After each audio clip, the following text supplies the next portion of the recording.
The clouds are so beautiful today, and the blue sky even more so. I've been watching just their movement across the sky.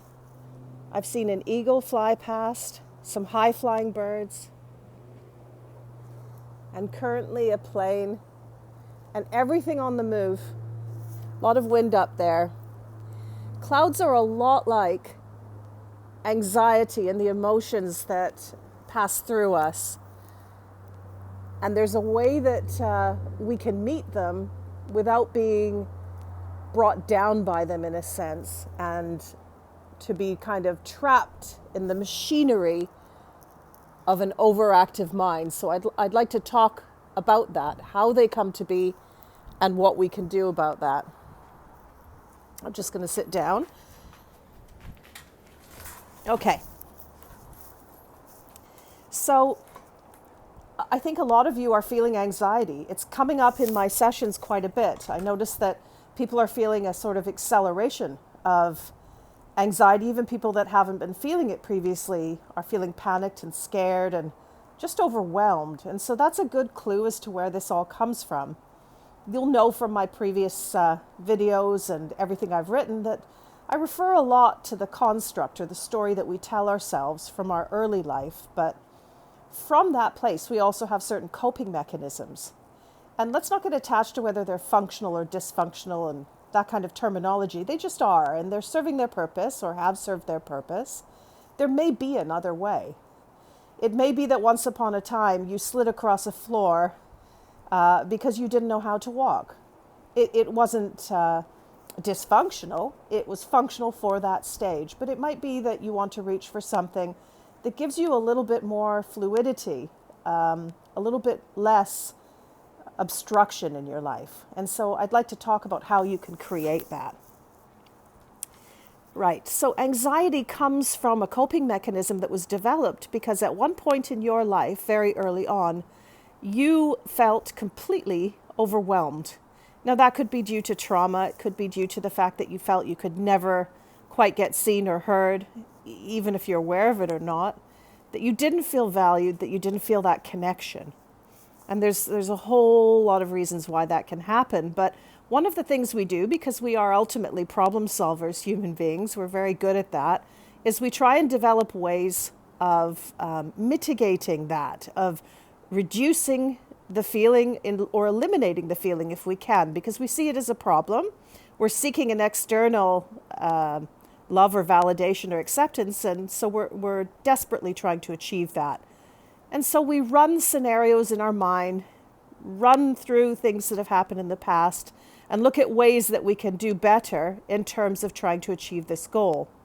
Now, you will also know that ultimately the one we're really seeking, and the only one that can actually, I don't want to say remedy, but harmonize this denser energy that we're carrying, is ourselves. It's by meeting ourselves. But in the meantime, until we really understand that, we're going to seek this from external factors such as our parents or other situations. So that's what anxiety is. It's an overmanagement.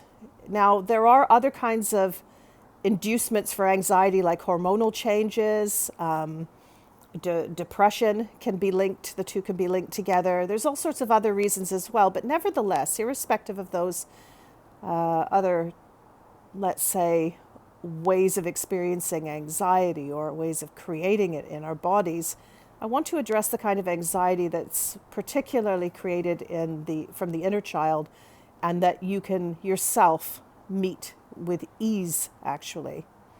So one of the first things I would say to you is, other than obviously understanding that story that you're telling yourself and understanding how it is an overmanagement system, which does help, it gives a kind of framework for exploring the feelings. Then after that, after you do that, and if you watch previous videos, you'll see how you can meet those feelings and you can balance that or harmonize with that.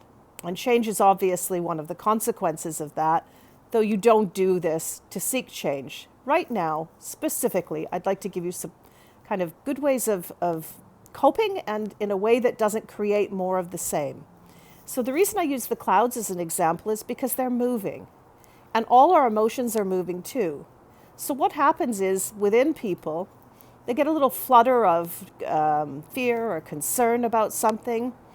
And then the mind, the overmanagement system, runs with that. So the very first thing you can do, and the most helpful thing you can do, is to become aware of, first of all, the kinds of situations that might trigger you. Now, I really strongly would say that avoiding those situations is actually a way of feeding the anxiety, because it's to say to that part of yourself, yes, you should be very scared, and avoid that. Do avoid this situation. So I wouldn't personally recommend that you avoid those situations. I would say you can prepare yourself mentally by putting yourself in situations, by imagining yourself in situations that you feel anxiety and kind of reviewing them in your mind. As in, run a sort of video of the situation, but instead of following the usual pattern that you would, of those flutters of panic or fear, and then the ensuing reactions, which are like steps that you go through, and you know them well. Instead of doing that, imagine it differently. Create a different reality in your mind. And neurology teaches us that just by doing something in our mind, we are already feeling the benefits of it. So you're opening up a new pathway in the brain, a new opportunity for you to respond to life differently. So that's one of the first things that you can do. Something else you can do, and I recommend a lot to people, is it's a technique for grounding yourself, because anxiety comes from the past and or projections into the future. So it's not happening here in this moment. It never is. So bringing yourself into the moment is tremendously useful. So breathe. Start with that simple thing. Just breathe. Breathe deeply. Close your eyes. Focus on your body, only your body, and just breathe. And after you do that a few times and you feel just a little tiny bit of space between yourself and the feelings that you're having, try something else. Try grounding yourself. You can imagine a beam of light. Use your imagination. It is literally creation. So picture a beam of light, color it any color that you feel drawn to. So I often suggest to people, wherever it is I feel the anxiety sitting in their body, I will suggest that they take the color of that energy center in the body. So, if you're feeling the anxiety in your throat and you have a fear of speaking, you might picture blue, for example. And if you want to know a little bit more about colors and energy centers or chakras in the body, then by all means you can look that up on the internet and you'll get a bit more information on that. But for now, we're just going to imagine blue because that's where I started. And it's the color of the sky I'm looking at just at this moment. So picture a beam of light coming from, I call it the infinite sky, because you have no idea where it starts and you don't need to analyze that. It's just coming from above you. Picture it coming down through the center of your head, and picture it going through your body as if it's a pole going right through the very center of your body. And when it reaches your pelvis, it divides and it goes down your legs, and then it comes back together, goes down through your feet, and then it forms a single beam of light going down into what you imagine, and don't get caught up on the detail, it's not that important, but what you imagine to be the core of the earth. And take a few breaths and just ground yourself. And don't forget, anxiety does not exist in the present moment. What you are experiencing is a projection into the past, and actually even the projection into the future is taking you back to the past, because that's what it's based on. So essentially, you're projecting yourself into a memory. It's not even real.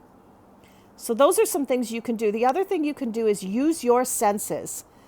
Now, you can think about 5 things you see first and focus on them. Give them your full presence. 5 things that you see. Notice the detail. Notice the texture. Notice the color. 4 things that you can touch.